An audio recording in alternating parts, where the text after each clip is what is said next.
Greetings and welcome to another Smashing Pistons video with me, Simon, or Mr. Smashing Pistons, where I test out this microphone, although it's not very noisy now. Just want to see what the background noise is like on it, because my normal one's gone all weird. And I'll show you what we did to Jenny yesterday, and then we'll have a look at officially car with no name, but I'm thinking Emily, because you could fit Blunt into the registration number, so Emily Blunt, but we'll have a look. So stay tuned, let's have a look inside the bonnet of this thing.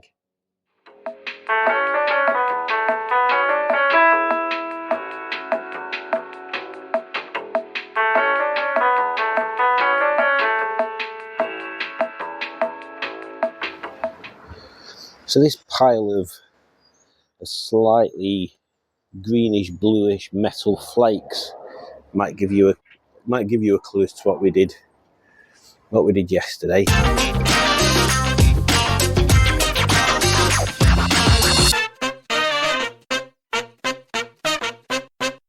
And even more of a cute clue would be the fact there's a radiator here with big holes in it. So as you can see, it's pretty much 60% of fins have disappeared out of it. So yes, new radiator time, which you probably won't be able to see because it's too jiffing dark. Oh, it's not too bad down there. So yeah, it took a couple of hours. There were some tricky parts in doing it, as normal with old Roveries. The trickiest part was the rusted bolts and nuts and stuff to get the cooling fan off the old one. What else did we struggle with? Oh, and get the old this bit here, these bits, to get them out of the slam panel so we could put the brackets on for the new one. But everything else went all right, and fingers crossed we managed to refill and bleed it. I did try and clean the water by putting, excuse me, hay fever, a couple of dishwashing tablets in the water and running it for a bit. So I need to do another flush anyway afterwards, because I need to put some out in it. Some coolant, and I ain't got any at the moment, so I need to go and get some of that this week. And then I'll drain it out again and then refill it with coolant in it. And we should be, fingers crossed, good to go. So yeah, the thing with Jenny is, that's that done. I knew that needed doing. When we had front bumper off, I could see that it were cracked. I didn't realise it were quite that cracked, but that's now done. So there's four other things now that Jenny needs before I'd consider her finished, apart from the aesthetic bits. Is the clutch bite point's really high, so I'm going to have a new clutch in it. The tracking needs doing again. No, tracking needs doing. Randomly, and it's only happened, I think, 2 times, maybe 3. Oh, itchy eyes. The fuel pump doesn't prime, so obviously it won't start. So I don't want to be in a situation where that happens when I'm miles and miles and miles from home and I have to mess about with getting AA out and stuff, because that'd be most annoying. The last time it did it was when I'd left it for a week after coming back from Chiltern, and it just wouldn't start. So then I put £5 worth of fuel in from a jerry can, and then it started priming, which is very strange. So maybe it's just because it's not been run for a while. Hopefully it sorts itself out. But yeah, I'd feel more confident if I put a new fuel pump in there. What was the fourth thing? Oh yeah, swapping the brakes out. So I'm going to do a brake swap, because the ones that are on it were a bit cracked.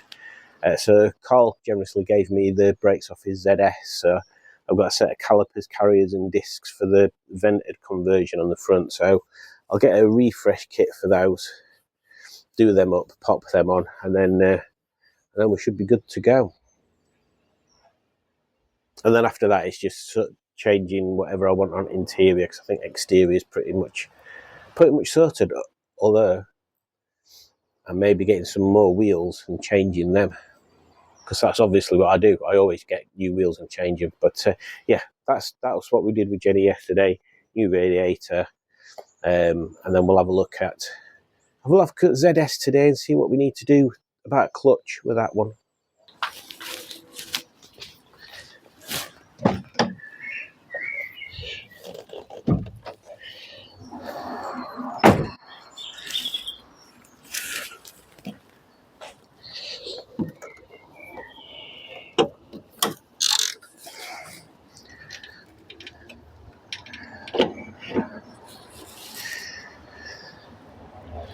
So looking at this, I've got to get this out of the way and possibly this out of the way, but hopefully just this out of the way.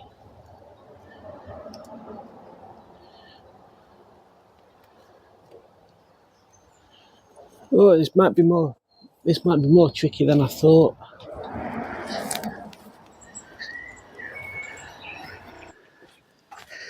Here's a cable tie. Replacing a clip here, so we need to cut that off. That's his first job.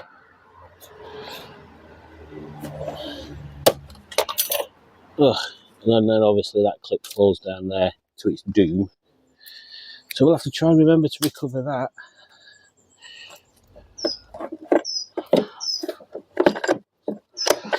Oh, there's another clip at back.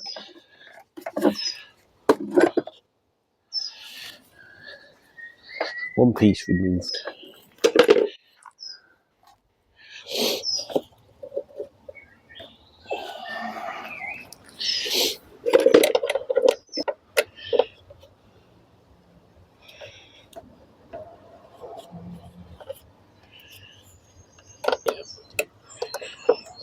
Trying to get to where the slave cylinder is to have a look to see if the slave cylinder's kaputted, and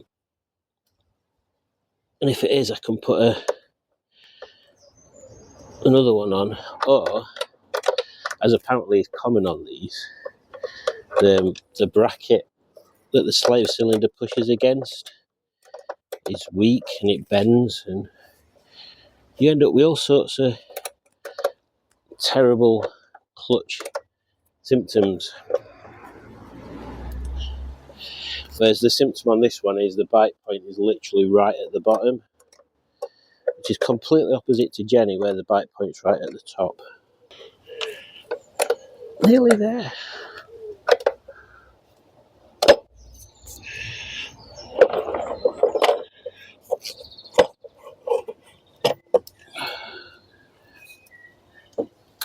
There's that little clip.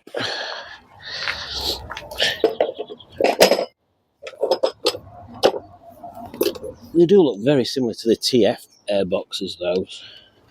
And pretty much everything else that's like that.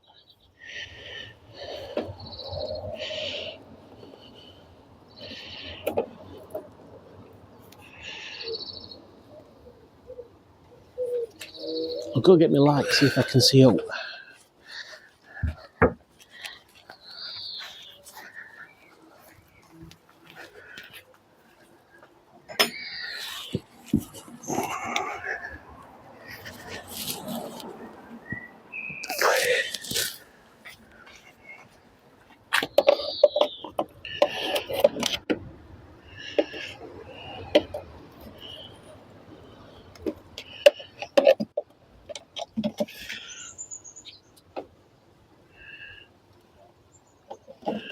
Is that it?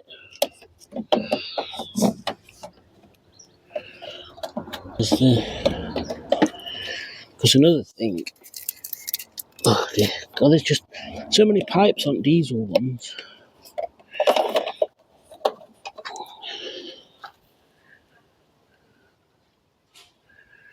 I could do with getting Julie to come and push pedal while I'm looking down there. So I think what we're aiming at, if I'm not at all mistaken, is this thing here. I think that's the end of the slave cylinder. But look at all the gubbins in here, where like literally you can't even see it from any of these other areas. So I'm suspecting it may be a case of getting it up on ramp, getting front end up on ramps, and taking under tray off and getting to it from underneath. But I just want to make sure that that is the right thing by getting Julie to press clutch pedal while I'm watching it.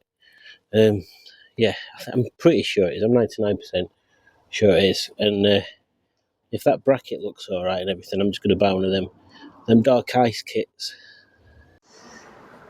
Because them dark ice kits are apparently quite good for what they are. And obviously it's a common fault on these. I think two things stop things being easy to do on this. Number one, it's the diesel engine. Number two, it's got aircon on it, so there's loads of gubbins in front of where you need to get to bits. But we shall have a go when I've confirmed that that's what it is.